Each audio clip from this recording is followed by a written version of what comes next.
Queridos, vamos ganhar o nosso tempo aqui, vamos ficar de pé, vamos ler uma porção aqui da palavra. Amém. Estamos falando sobre fortalezas. Semana retrasada falamos a respeito das fortalezas mentais. Hoje vamos estar falando sobre fortalezas espirituais. Dissemos na semana retrasada que há 3 tipos de fortalezas. Há 3 áreas da nossa vida que as fortalezas se estabelecem: fortalezas mentais, fortalezas espirituais e fortalezas emocionais. Vamos ler 2 Coríntios capítulo 10, versículo 4 e 5. 10, 4 e 5. 2 Coríntios 10, 4 e 5. Amém?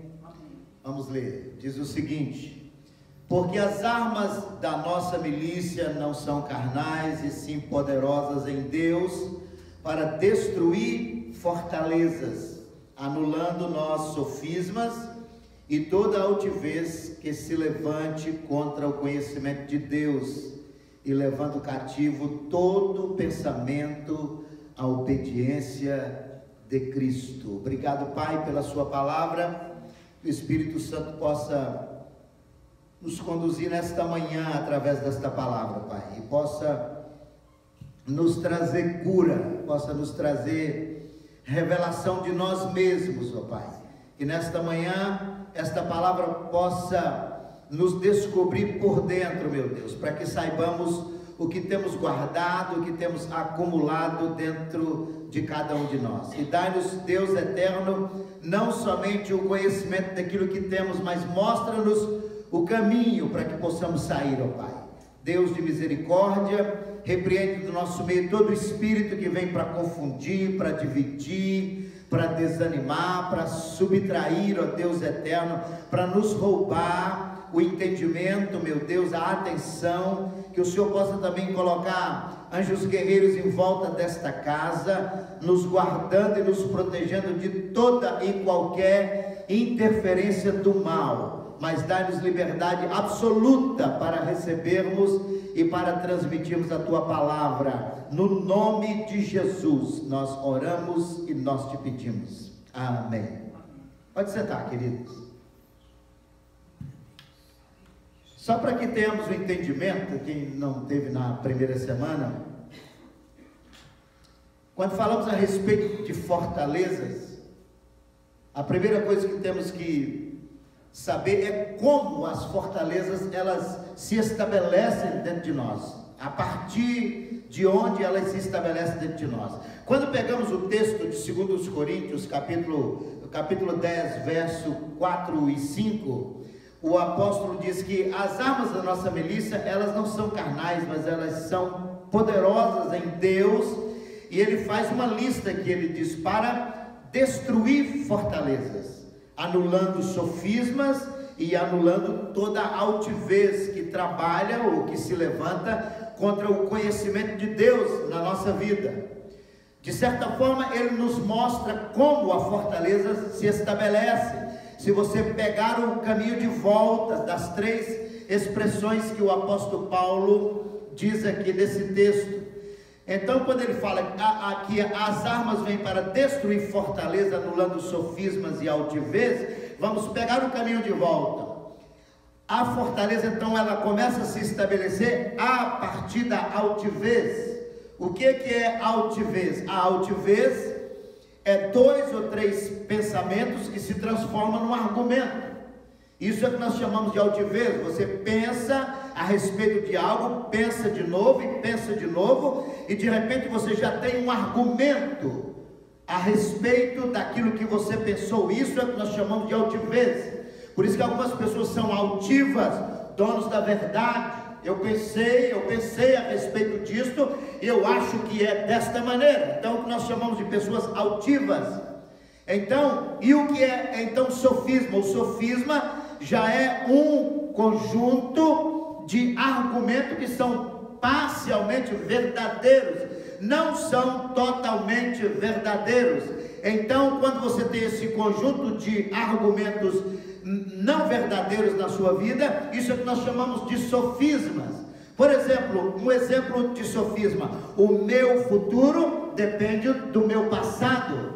Isto é verdade? É quase verdade, porque a Bíblia diz que o que você planta, você colhe. Mas não é verdade que o meu futuro depende do meu passado. O meu futuro depende do Senhor e não do meu passado. E o que é então fortaleza? A fortaleza, amados irmãos, já é um conjunto de sofismas que estão estabelecidos e plantados dentro de você. Podem estar na sua mente, podem estar no seu espírito, ou pode estar na sua alma.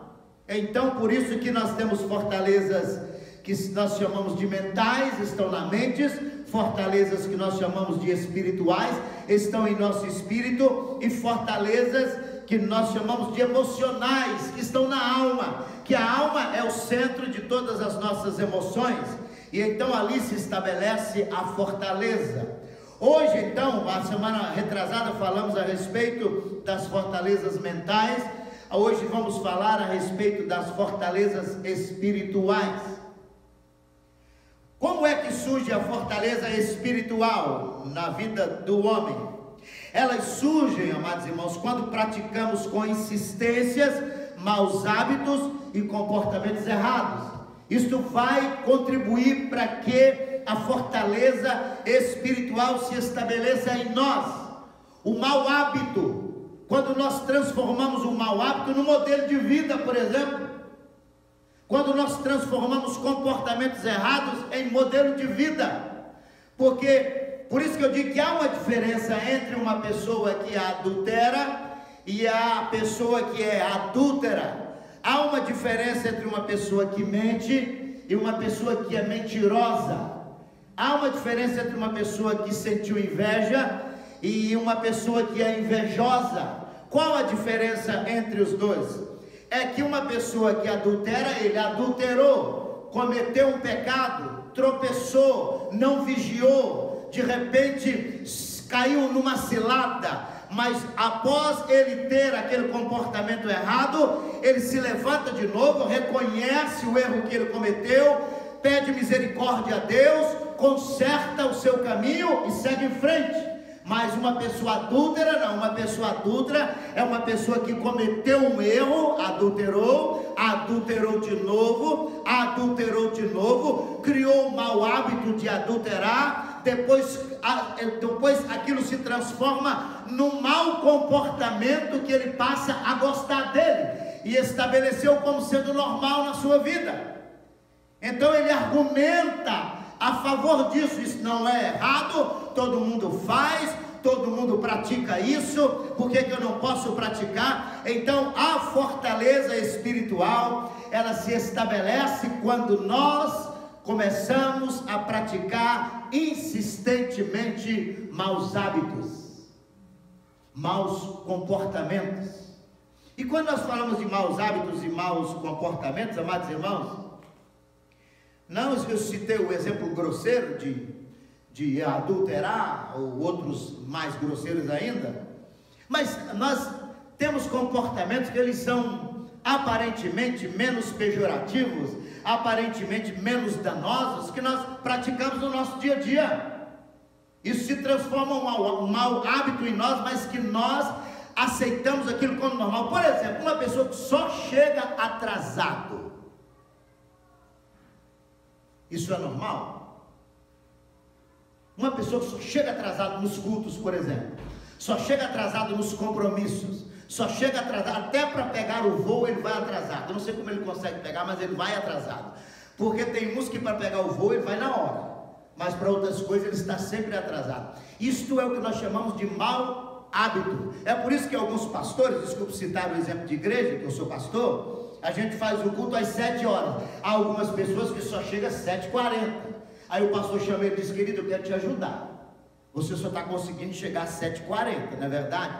Então vamos passar o culto para 7h40 para te ajudar, para você chegar na hora. Ele vai chegar às 8h20, ele vai chegar 40 minutos depois. Porque ele tem o mau hábito de chegar atrasado. Isso é um mau comportamento.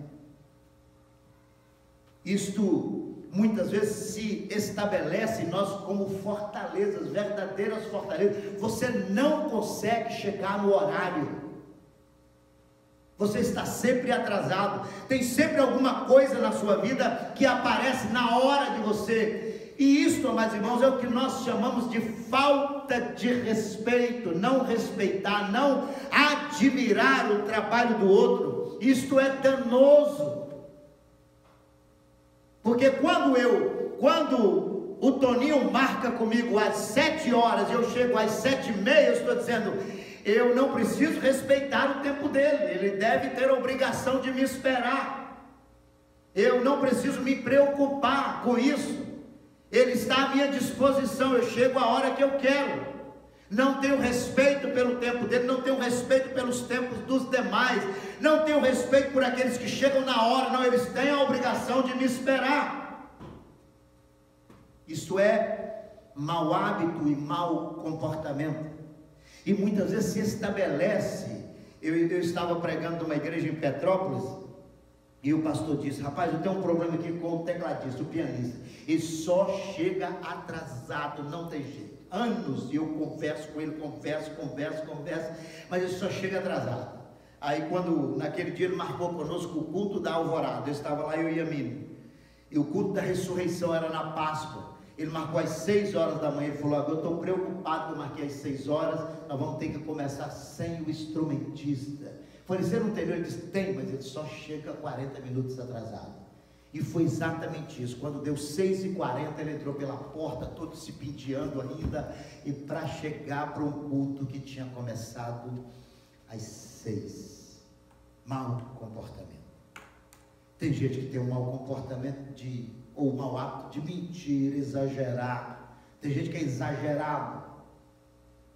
Como é que foi o culto? Nossa, foi uma bênção, aleluia, glória, a igreja estava lotada, olha, foi um mover de Deus. Aí você perguntou, como é que foi? Ih, rapaz, foi ruim demais, pastor, o culto estava vazio, a igreja vazia, olha o negócio, temos que orar e tal. Uma vez eu fui para o Rio de Janeiro, um novo convertido, e estava havendo uma convenção de jovens no Rio, a Mini já tinha viajado na frente, nós éramos solteiros ainda, e quando cheguei lá no Rio de Janeiro, cheguei sozinho, então um rapaz foi me buscar na rodoviária, e a Mini falou que antes dele me buscar na rodoviária, não sei que dia estava chegando, esse sábado, ele tinha anunciado na noite anterior, ele anunciou, amados irmãos, oremos porque amanhã está chegando uma caravana de Vitória. Era eu a caravana. Eu sei que eu sou grande, mas uma caravana é demais. E a Mini, então, quando eu cheguei lá, a Mini confrontou ele, disse, mamãe, você não disse que era uma caravana? Só chegou o Ronaldo e disse, não só Ronaldo, o Pai, o Filho e o Espírito Santo. Ainda faz piada o cara. Mau hábito de exagerar, mau hábito de mentir. Tem gente que ele mente porque ele gosta, ele admira isso, ele gosta. Mau hábito de xingar. Isso se transforma em fortalezas na nossa vida, não conseguimos nos libertar. Eu estou dando exemplo de mau hábitos, amados irmãos, porque isso acontece dentro da igreja, convivemos com isso dentro da igreja, mas temos fortalezas espirituais na nossa vida que são extremamente danosas, fortalezas espirituais que se estabeleceram em nosso espírito, que são extremamente danosas. Não apenas o hábito de mentir, mas somos invejosos, pessoas que são extremamente invejosas, têm a fortaleza da inveja no espírito, não se alegra com a vitória do outro.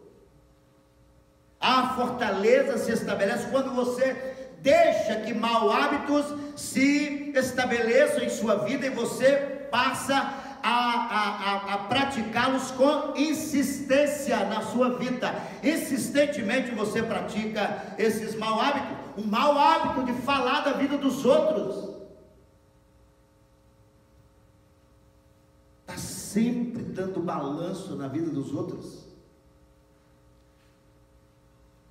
Essas pessoas, parece que você tem que dar a ela 3 ou 4 gatos de presente, cada gato tem 7 vidas, para ele cuidar da vida dos gatos. porque tem o mau hábito de falar da vida dos outros. Outros têm o hábito de reclamar, amados irmãos. Estou falando de coisas do cotidiano. Tem pessoas que ele reclama porque há uma fortaleza nele que ele não consegue viver sem reclamar. Tudo que ele olha, a primeira ação dele, ou expressão dele é de reclamar, protestar, qualquer coisa. Chegou no culto, quando ele entrou, tem gente que reclama que a sauna é quente. Já viu um absurdo desse? Já viu sauna fria? Ele entra, nossa, como essa sauna está quente. Pô, alô, você está numa sauna. Está quente a sauna. Entra no quarto, ai, que ar-condicionado frio. Gente, alô, ar-condicionado é frio. Mas ele reclama de tudo. O ar-condicionado está frio, a sauna está quente. O culto foi barulhento, o culto foi silencioso demais. Nada é bom para ele. Porque há fortaleza da murmuração nele, que está estabelecido na alma, no espírito. É preciso que identifiquemos essas fortalezas que estão estabelecidas em nós, para que possamos lutar contra essas fortalezas. As fortalezas espirituais, amados irmãos, elas são manifestadas de forma mais aguda, através de dois comportamentos na vida do homem. Há dois comportamentos que manifestam esta questão da fortaleza espiritual de forma muito aguda. Primeiro, o medo, e o segundo, o desânimo. O desânimo e o medo, ele se estabelece como fortalezas espirituais de forma muito aguda na vida das pessoas, e a partir desses dois comportamentos surge um leque enorme de outros comportamentos que são variações desses dois comportamentos, e que, se nós não vigiarmos, vamos viver acorrentados, algemados, aprisionados por esses comportamentos que são verdadeiras fortalezas. Pensem comigo a respeito do profeta Elias, no capítulo 19 de 1 Reis, quando Elias, ele termina a sua batalha contra os profetas de Baal, que alguns pregam que foram 450 profetas, mas na verdade ele matou 850 profetas. Ele matou os 450 profetas de Baal e mais outros 400 que comiam à mesa com Jezabel. Ele matou então 850 profetas. Foi uma verdadeira batalha espiritual que ele enfrentou, não apenas espiritual, porque literalmente diz a Bíblia que ele decapitou cada um daqueles profetas, cortou a cabeça de cada um. Foi uma batalha tremenda, uma batalha grandiosa que ele enfrentou. O homem era um leão na presença de Deus, nada poderia derrotá-lo, amados irmãos, até que ele recebe um recado de Jezabel. Sai daquela batalha vitorioso, 850 profetas mortos, o Senhor honrado, glorificado através da sua ação. Então Jezabel recebe o recado do seu marido, que ele tinha, o que Elias tinha feito com os 450 profetas, mais os 400 que comia à mesa com ela. E então Jezabel manda um recado para Elias, diz: olha, amanhã de manhã vai acontecer com você o mesmo que aconteceu com os profetas. Eu vou fazer com você a mesma coisa que você fez com os profetas. Amado, depois deste recado, diz o verso 2, que Elias temendo, pois Elias levantou-se para salvar a sua vida, e se foi, chegou a Berseba, que pertence a Judá, e ali deixou o seu moço. Um homem que acaba de ter uma vitória gloriosa como aquela que ele teve, mas diz a palavra que depois de ele enfrentar 850 profetas, ele tem medo de Jezabel. Ele tem medo de Jezabel. A fortaleza do medo se manifesta. A fortaleza do medo aparece. Ele, na verdade, era um homem que tinha medos profundos no seu espírito. Apesar de ter manifestações de herói, mas era medroso, ele tinha medo no seu espírito. Alguns de nós somos como Elias, amados irmãos. Nós parecemos heróis em algumas situações, principalmente aqueles guerreiros do grupo. Aqueles que são valentes quando estão em grupos, na verdade. Tem uns que quando ele está no grupo, ele é valente, ele bate em todo mundo, ele briga com todo mundo, não tem medo de nada, mas quando ele está só, ele é medroso. Tem uns quando está no grupo, aleluia, glória a Deus, enfrenta o demônio, enfrenta qualquer coisa, escreve o nome do diabo na sola do sapato, eu piso no nome dele, aleluia, glória. Mas quando está só, sempre me lembro de Martinho Lutero, que disse que chegou no seu quarto para dormir, e quando ele está para se deter, ele ouve um barulho no canto do quarto, que ele se vira, o diabo estava em pé no canto do quarto dele. Diz que ele olhou e disse: ah, é você? Deitou e foi dormir. E eu fiquei imaginando, se fosse eu, se fosse você, como é que seria? Voltaria para dormir de novo? Voltaria para dormir? Alguns somos valentes no grupo, aleluia, glória a Deus, mas quando estamos sós, Elias, quando recebeu esse recado, ele tremeu. O medo que estava estabelecido dentro dele se levanta. Quais as consequências, amados irmãos, da fortaleza do medo em nós? Quais as consequências do medo? Primeiro, o medo imobiliza o ser humano.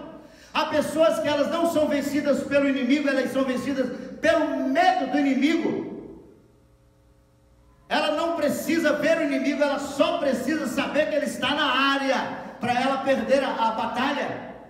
Eu conheci uma mulher que ela tinha tanto medo de barata, ela tem, que ela está viva. Se ela soubesse que tinha uma barata nesse ambiente, ela não entrava, ela não precisa ver a barata, só precisa saber que a barata está lá. Tem uma barata, não entro, não entrava por nada. Nós criamos uma menina que ela tinha tanto medo de barata, se ela estivesse no banho, despida, nua, tomando banho, e aparecesse uma barata, ela saía nua, podia estar a casa cheia de gente, ela saía desesperada, com medo da barata. Um dia eu cheguei em casa às 3 horas da manhã, eu e a Miri chegando de uma vigília, estava elas em cima do sofá, agachada, com os olhos abertos, e nós entramos. O que aconteceu, Cristiano? Ela disse: é a barata, uma barata morta no caminho dela, e ela em cima do sofá. A barata estava morta, não estava viva não. Medo. E ela lá paralisada, estarrecida. O medo paralisa o ser humano. Não saímos de casa. Algumas pessoas têm tanto medo, síndrome de pânico, não sai de casa, não abre a porta. Se botar o jornal do lado de fora, você viu isso em filme, ele abre a porta, enfia a mão assim, ó, para tirar o jornal de pavor. O medo paralisa, é uma fortaleza. Pessoas medrosas precisam de cura. O medo amarra o ser humano, ele fica atado, sem ação. Ter medo, amados irmãos, é normal, mas ser medroso é fortaleza. Medo o ser humano tem que ter. É o medo que nos põe o limite, é o medo do carro derrapar na curva que faz você diminuir, é o medo daquele elástico quebrar que não me deixa saltar daquele negócio. Então, medo coloca limites no ser humano. Ter medo é normal, ser medroso é fortaleza. Terceiro, o medo cega o ser humano, ele não consegue ver absolutamente nada a não ser o desafio que está diante dele. Não consegue ver nada. Não consegue olhar para os lados, para cima, não consegue olhar para lugar nenhum. É por isso que não aparece diante dele a solução, a ajuda que ele precisa, porque ele não tira os olhos do seu desafio, porque fica paralisado, estagnado, cego, amarrado pelo medo. O medo, amados irmãos, nos rouba a visão da vida. Muitas pessoas deixam de viver, usufruir da vida por medo. Não vou sair hoje à noite porque está chovendo, é perigoso. Não vou atender o telefone porque está chovendo, é perigoso. Não vou em tal lugar porque é muito violento, é perigoso. Ele não sai de casa, ele não se move, ele não vive, não participa da vida, porque o medo lhe tira toda a visão de viver. Fortaleza, fortaleza espiritual. O medo, amados irmãos, traz a pior das suas facetas, que é o pavor da morte. Quando o homem tem pavor da morte, que a morte não é para nos apavorar mais, porque a morte é uma das instituições, se colocarmos assim, mais antigas que nós conhecemos. Desde que eu nasci que morre gente. Já estou com 63 anos e continua morrendo. Era para nós estarmos acostumados a esta ideia de que vai morrer mesmo. Ai meu Deus, eu vou morrer. Não vai, não pode sair daqui apavorado, chorando, rindo, mas você vai morrer, não tem jeito, só se Jesus vier antes, se não vai. Mas alguns de nós têm medo horroroso de morrer, pavor da morte, e muitas vezes em função desse pavor da morte ficamos paralisados, não nos movemos. Mas quando você lê Hebreus capítulo 2, verso 15, diz: e livrasse todos que pelo pavor da morte estavam sujeitos à escravidão por toda a vida. O pavor da morte nos escraviza. Eu quero dizer uma coisa para os irmãos que pode ser forte, exagerada: crente não pode ter medo de morrer. Não pode ter medo. Eu me lembro quando o Filipinho, tadinho, estava internado no hospital e ele tinha que fazer um procedimento lá, e o médico conversou comigo e com a Mini, e o médico falou: ele pode morrer no procedimento. Como é que vai ser? Eu falei: faz, tem que fazer, não tem jeito. E eu lembro que depois o Felipe me chamou e questionou, depois que tinha feito o procedimento, e ele falou assim: ô pai, o senhor sabia que o procedimento que eu fiz era muito perigoso? Eu falei: ele sabia, o médico falou, mas o senhor sabia que eu poderia até morrer? Eu falei: sabia, meu filho. E se você tivesse que morrer, qual seria o problema? Você sabe ou não sabe para onde vai? Ele disse: é verdade, pai, eu sei para onde eu vou. O crente não pode ter medo da morte, porque ele sabe para onde vai. Quantos de vocês sabem para onde vai depois que morrer? Sabemos para onde vamos, aleluia. A Bíblia diz que morte para nós não é morte, mas é passar de uma vida para outra vida melhor, superior, que não tem fim, eterna, aleluia. Como é que algo maravilhoso como esse pode nos apavorar, nos amedrontar? O medo, o pavor da morte, amados irmãos, faz com que percamos a alegria da vida. Eu digo para os irmãos com toda clareza, com toda consciência, sem qualquer temor de estar exagerando. Se eu for no médico hoje, ele diz: olha, o senhor só tem um mês de vida. Eu digo: vou cuidar das minhas coisas para deixar tudo certo, porque vou me encontrar com o meu Senhor, aleluia. Eu vi o testemunho do Russell Shedd. Quantos assistiu o testemunho do Russell Shedd na internet?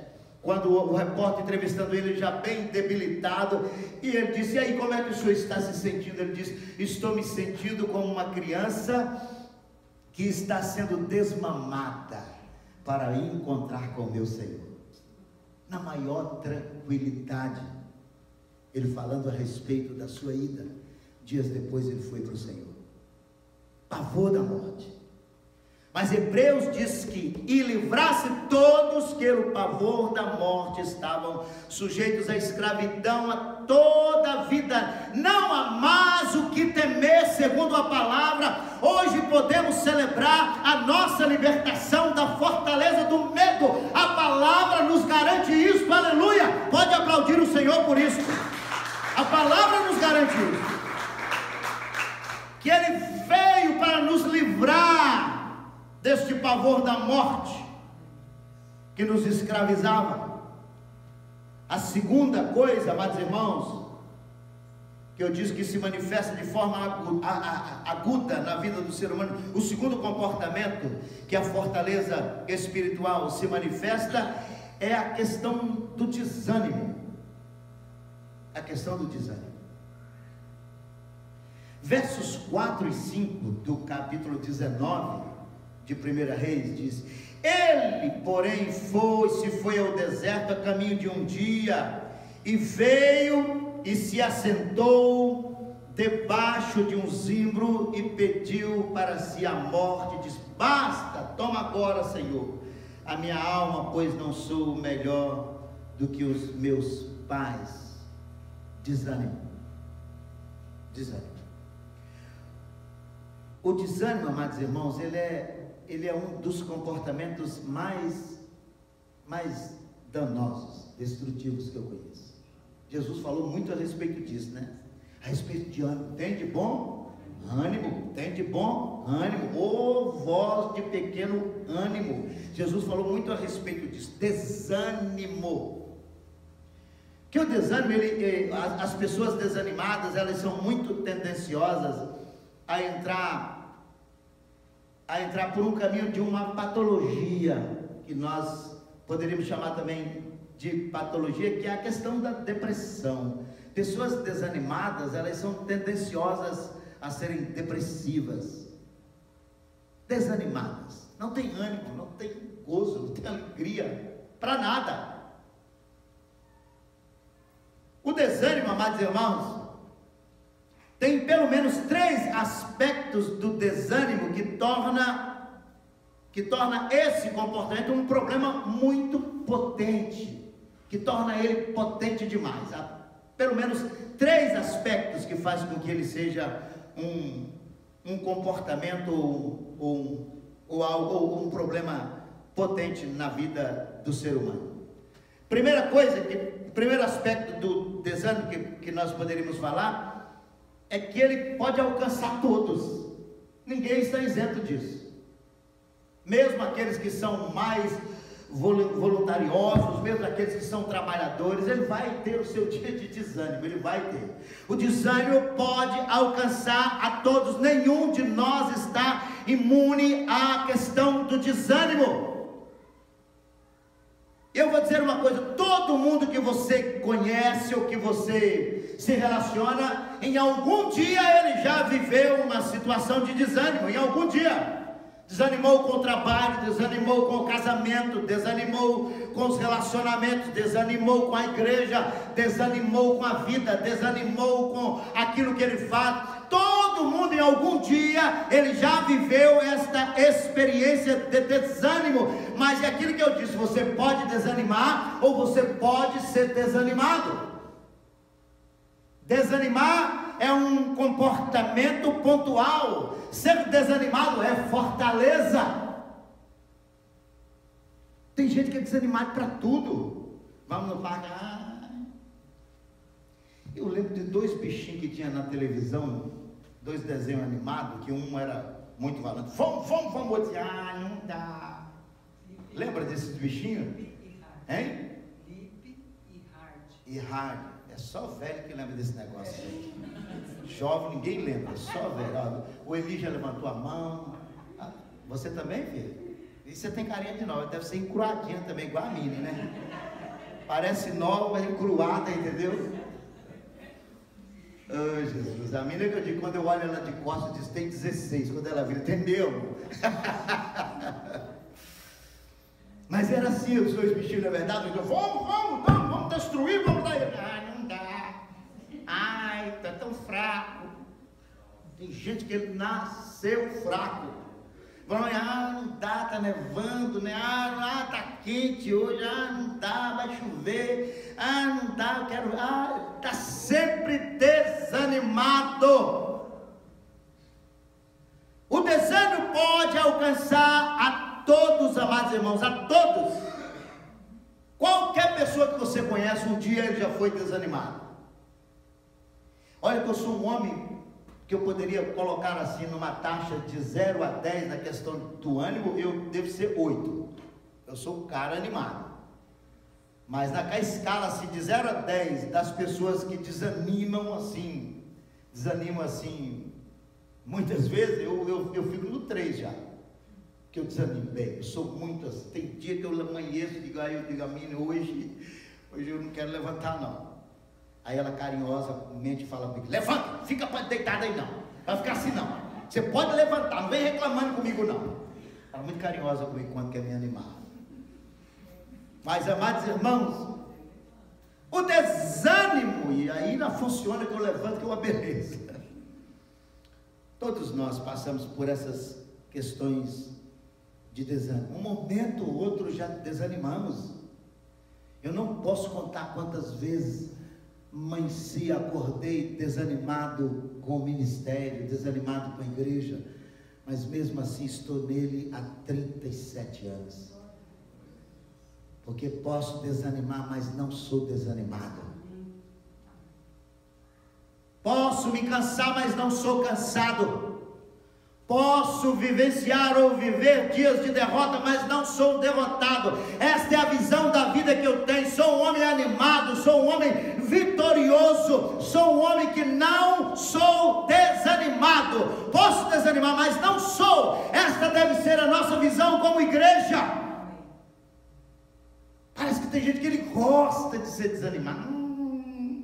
Quando você fala com ele, ele já vai murchando, é um negócio horroroso. Segundo aspecto do desânimo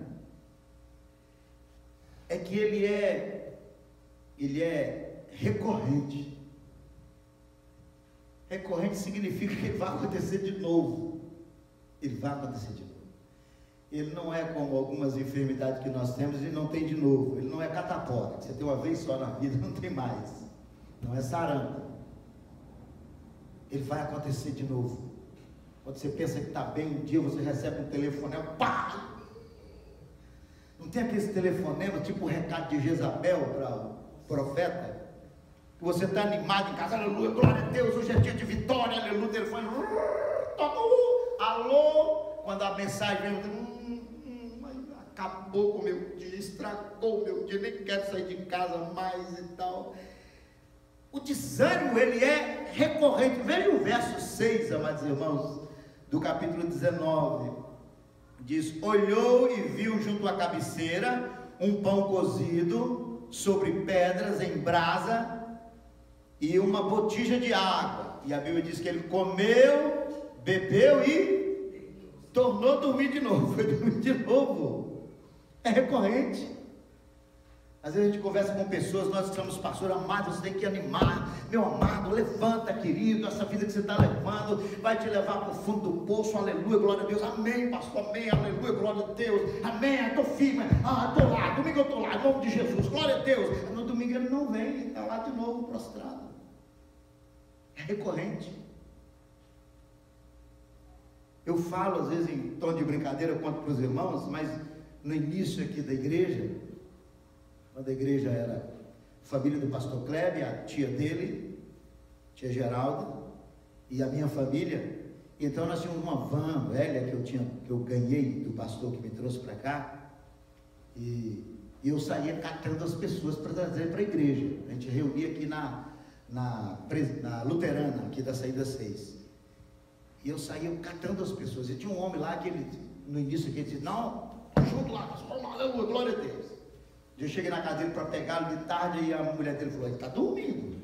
Ele falou que ia no culto, mas ele está dormindo. Eu posso ir lá acordar ele? Falei com a mulher dele. Ela falou: pode. Eu acho que é muito pastor que sobe para acordar o crente para a igreja, sou eu. Eu entrei, fui lá, balancei ele, irmão, ele: pastor, aleluia, glória a Deus, que bom, sou aqui. Você não falou que ia? Falei que ia, não, eu vou, aleluia, eu vou, só pode seguir, só vou levantar. E daqui a pouco estou lá. Você veio? Veio nada. Ele comeu, deitou e dormiu de novo. No outro domingo eu fui lá de novo. Quando eu passei lá, a mulher dele: está dormindo de novo. Posso ir lá de novo? Posso. Entrei de novo. Acordei ele de novo. Pastor, o senhor... não, eu vou no culto. Vai, então eu vou deixar meu filho André aí, você leva ele para mim. Aí se ferrou comigo. Andrezinho ficou lá sentado de plantão, eu acho que ele deve ter xingado esse pastor. Que pastor enjoado, que cri-cri esse camarada, que carrapato. Eu deixei lá o Andrezinho, ele chegou aqui, ele chegou na igreja lá com o Andrezinho, mas eu vou dizer, tem pessoas que assim, o desânimo na vida dele é recorrente. A gente tem que insistir mais, trabalhar mais com ele. Desânimo é recorrente. Desanimar uma vez não lhe dá imunidade para não desanimar de novo, amados irmãos. As pessoas podem ficar desanimadas porque você está desanimado. Sabia, amados irmãos, que o desânimo, a outra faceta dele, ou a outro aspecto do desânimo, é que ele é extremamente contagioso. É contagioso. Por exemplo, uma igreja em que o pastor está desanimado. Eu vou começar de cima para baixo, que eu sou pastor. Se ele mantiver esse comportamento dele por um longo tempo, com insistência, como eu já disse, não vai dar outra coisa, a não ser a igreja ficar completamente desanimada. Toda ela vai desanimando, vai pegando, a liderança desanima também. Pastor, não, ele vai desanimando, aí eu desanimando.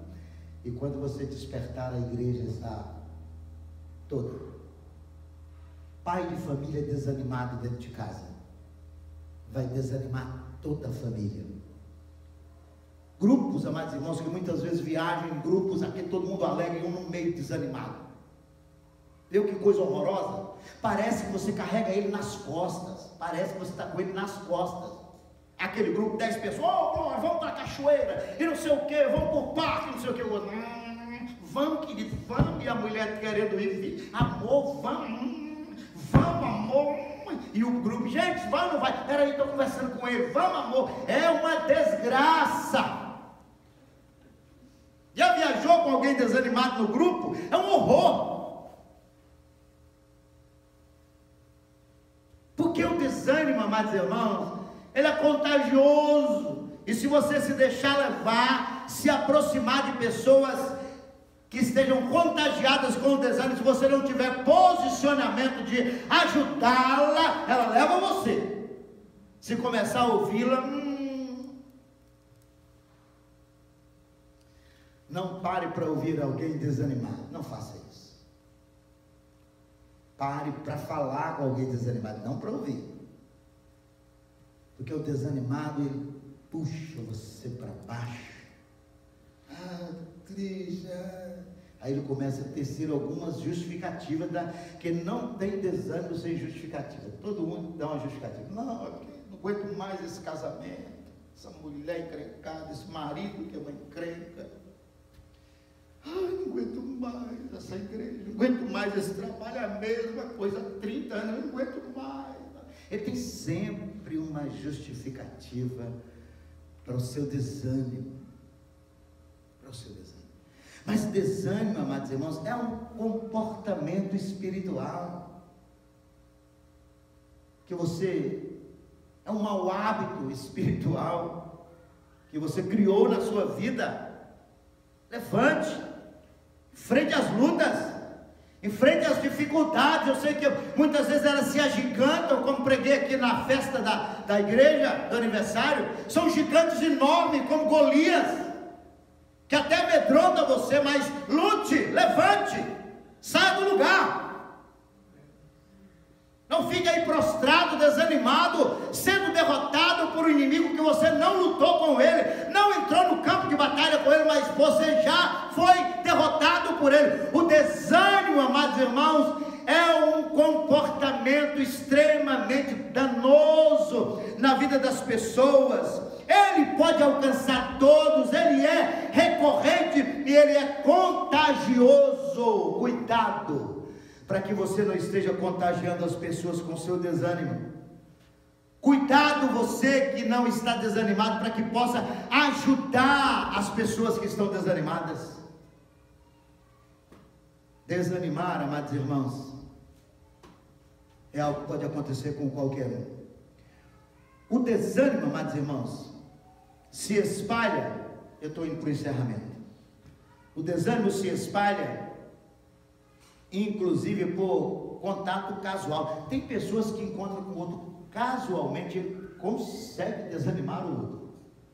Instantinho, uma conversinha, ele já acaba com o ânimo do outro.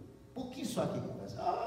Lucelene, que bom te ver, querido. Você está sabendo o que está acontecendo? E pai, começa quando a Lucelene sai de perto, ele sai arrasada.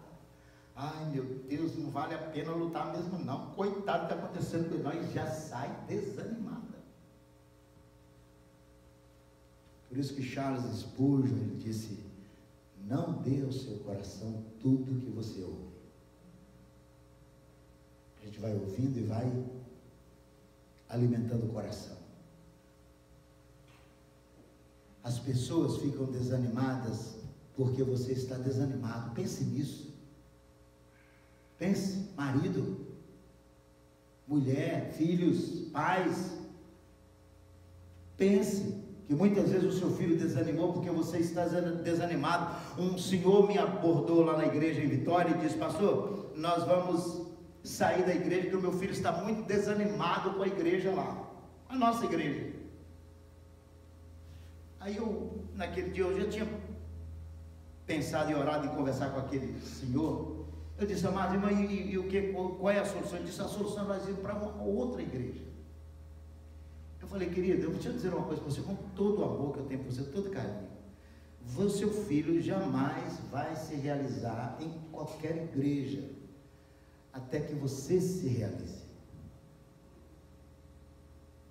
O problema não é seu filho, o problema é você. É você que não se realiza. Como é que o meu filho vai se realizar numa igreja que eu volto para casa falando mal dela? Imagine, a Thalita sai aqui da igreja hoje falando mal da igreja com a filha. Como é que a filha vai se realizar animal? Domingo eu quero estar lá de novo, glória a Deus. A igreja com problema assim, eu amo mamãe.